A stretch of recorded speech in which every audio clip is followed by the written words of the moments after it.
Assalamualaikum warahmatullahi wabarakatuh.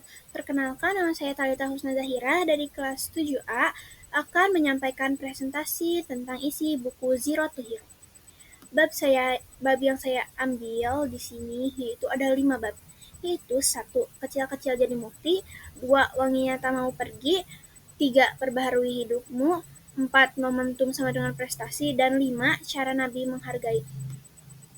Oke, saya akan mulai dari yang kecil-kecil jadi mufti. Suatu hari di Masjidil Haram, seorang guru tengah menyampaikan ilmu kepada murid-muridnya dengan lugas, jelas, dan komunikatif. Guru tersebut mengajarkan materi fiqh, muamalah, jinayah, hukum-hukum kriminal. Namun, ada yang ganjil dalam majelis itu. Ternyata Pak Guru jauh tampak lebih muda daripada murid-muridnya. Bahkan di tengah prosesi belajar mengajar, ia sempat meminta untuk minum. Padahal siang itu adalah bulan Ramadan. Konten saja, ulah Pak Guru menuai protes. Kenapa Anda minum? Padahal ini kan bulan puasa, tanya para murid. Ia menjawab, aku belum wajib berpuasa. Siapakah Pak Guru yang terlihat menyeleneh tersebut? Ia adalah Muhammad Idris Asy-Syafi'i, yang lebih kita kenal dengan Imam Syafi'i. Kita tak usah heran dengan fragmen ini, karena pada usia belum balik, Imam Syafi'i sudah menjadi ulama yang disegani, usia 9 tahun sudah hafal Al-Quran, usia 10 tahun isi kitab Al-Muwatta, karya Imam Maliki yang berisi 1720 hadis pilihan, juga mampu dihafalnya dengan sempurna. Pada usia 15 tahun, telah menduduki jabatan mufti, semacam hakim agung di kota Mekah. Sebuah jabatan prestisius pada masa itu. Bahkan di bawah usia 15 tahun, Imam Syafi'i sudah dikenal mumpuni dalam bidang sastra Arab, hebat dalam membuat syair, jago qiraat, serta diakui memiliki pengetahuan yang luas tentang adat istiadat Arab yang asli. Subhanallah. Lanjut ke bab 2, yaitu wanginya tak mau pergi. Ini adalah kisah nyata seorang anak muda. Unik, apik. Kisah seorang pemuda yang harum tubuhnya selalu menebarkan bau minyak wangi, minyak kasturi, kemanapun ia pergi.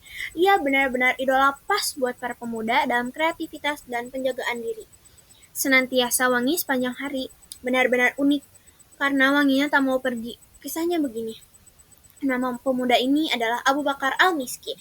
Abu Bakar yang tubuhnya selalu wangi seharum minyak miski. Suatu hari ia ditanya, sungguh kami selalu mencium bau wangi darimu. Apa sebabnya sih? Dengan bersahaja ia menjawab, demi Allah sudah bertahun-tahun aku tidak memakai minyak wangi. Adapun aroma wangian tubuh sebabnya begini. Suatu ketika ada seorang wanita yang memperdayaiku. Ia memasukkan aku ke dalam rumahnya, lalu ia mengunci pintu-pintunya. Selanjutnya ia pun merayuku dengan berbagai cara untuk memperdayaiku dan menjerumuskanku. Aku pun bingung dan tertekan dengan tipu dayanya. Aku lalu berkata kepadanya, aku mau ke belakang terlebih dahulu. Aku meminta ia mengirim pembantunya untuk menyertaiku ke toilet. Ia pun setuju. Ketika aku masuk kamar kecil, aku ambil kotoran dan aku lumurkan ke seluruh tubuhku. Selanjutnya, aku pun ke tempat wanita itu dalam keadaan yang berlumuran dengan kotoran. Nah, ketika ia melihatku, ia kaget. Lalu aku memerintah pembantunya untuk mengeluarkan aku. Lalu aku pergi dan membersihkan diri. Dan pada malam harinya, aku bermimpi melihat seseorang berkata kepadaku, engkau telah melakukan apa yang belum pernah dilakukan seseorang selainmu. Sungguh aku menjadikan baumu wangi di dunia dan di akhirat. Maka pada pagi harinya aku terbangun dengan kasturi yang keluar dari tubuhku. Yang demikian itu berlanjut sampai sekarang. Betapa dahsyatnya balasan bagi seorang muslim yang menjaga kesucian dirinya. Allah memuliakannya dengan anugerah terindah. Tubuhnya seharum minyak kasturi sebagai buah alak terpuji. Menjaga takwa diri meski rayuan gombal menghampiri, dan mampu menjaga diri saat wanita cantik menawarkan diri. Itulah Abu Bakar Al-Miski, pemuda cerdas yang kreatif meluar biasakan diri dengan cara terbaru. Maka tubuhnya pun semerbak wangi sepanjang hari. Lanjut, bab perbaharui hidupmu. Mari bercermin pada Imam Syafi'i dan Abu Bakar Al-Miski. Imam Syafi'i mudah melakukan percepatan diri sehingga hidupnya selalu terisi dengan prestasi menyejarah hingga kini.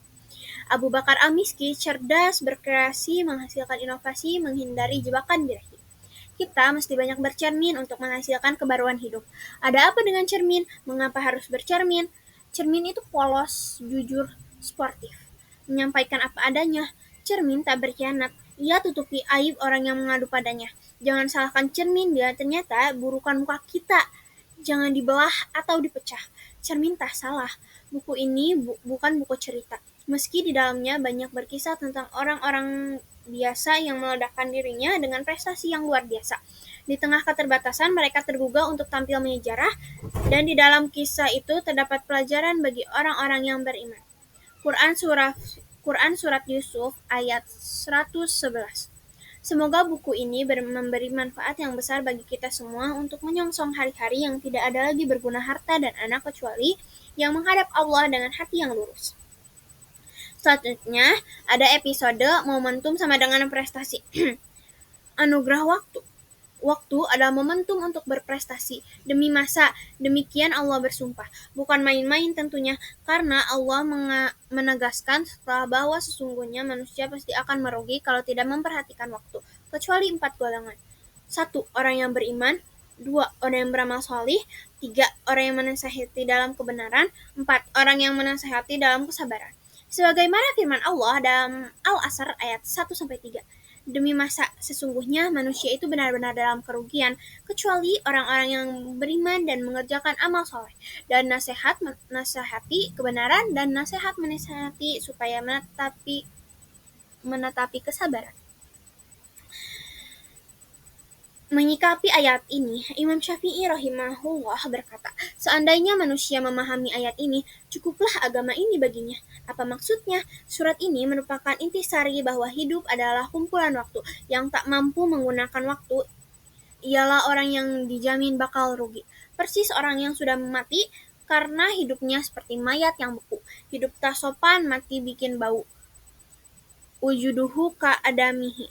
Keberadaannya seperti tak ada, karena tak ada gunanya, tak ada yang menganggap dan menghiraukan. Bahkan banyak yang menyesali dan meretuki.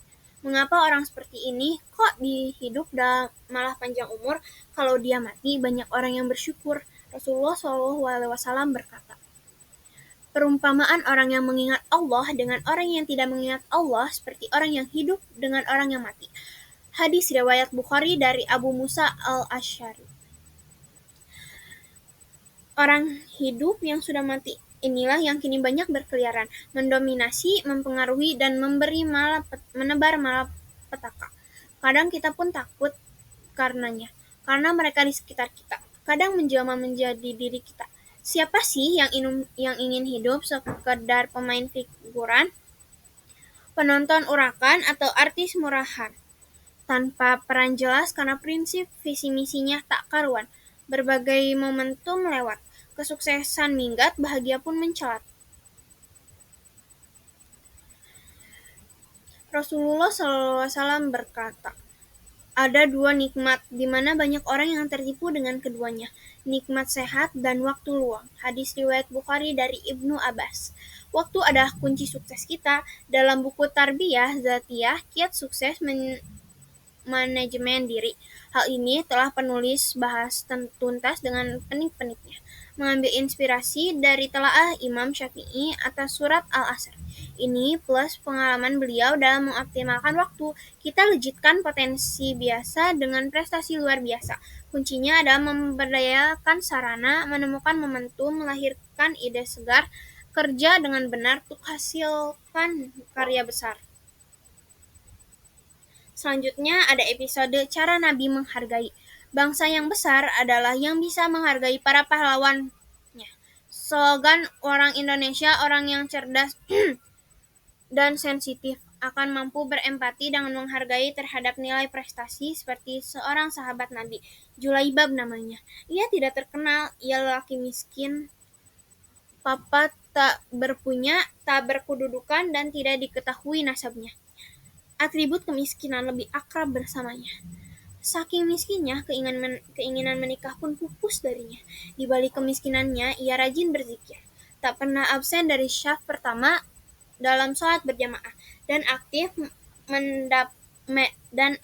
dalam medan pertempuran. Suatu hari, ia melintas di hadapan Nabi. Nabi menyapa akrab seraya bertanya, "Hai Julaibab, kamu tak ingin menikah?" Ia pun menjawab, "Wahai Rasulullah, siapa yang mau menikah denganku, yang tak punya harta maupun kedudukan?" Berkali-kali Nabi menanyakan hal itu dalam berbagai kesempatan, hingga suatu saat ia diutus menemui sebuah keluarga untuk meminang putri keluarga tersebut menjadi istrinya. Ayah sang gadis tak berkenan menerima pinangnya. Mendengar penolakan orang tuanya terhadap sahabat yang dipercaya Nabi untuk meminangnya, maka sang gadis berkata kepada orang tuanya, "Pantaskah ayah dan ibu menolak permintaan Rasul? Tidak, demi Allah yang jiwaku ada dalam kekuasaannya." Akhirnya diterimalah pinangan itu dan terwujudlah rumah tangga yang dibangun di atas landasan takwa dan ridhonya.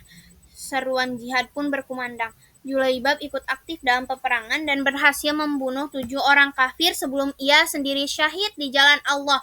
Rasul memeriksa nama-nama sahabat yang gugur dan para sahabat melaporkan nama-nama mereka. Tetapi mereka lupa kepada Julaibab sehingga tak disebutkan di hadapan Nabi, sebab ia bukan orang yang terpandang apalagi terkenal. Namun sebaliknya Rasulullah ingat Julaibab, sama sekali tak melupakannya. Beliau tetap ingat, namanya lekat dalam benaknya.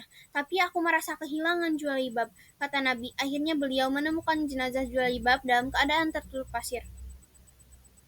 Lalu beliau membersihkan pasir dari wajahnya seraya bersabda, "Ternyata engkau telah membunuh 7 orang musuh. Kemudian engkau sendiri terbunuh.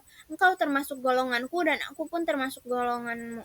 Engkau termasuk golonganku dan aku pun termasuk golonganmu. Engkau termasuk golonganku dan aku pun termasuk golonganmu."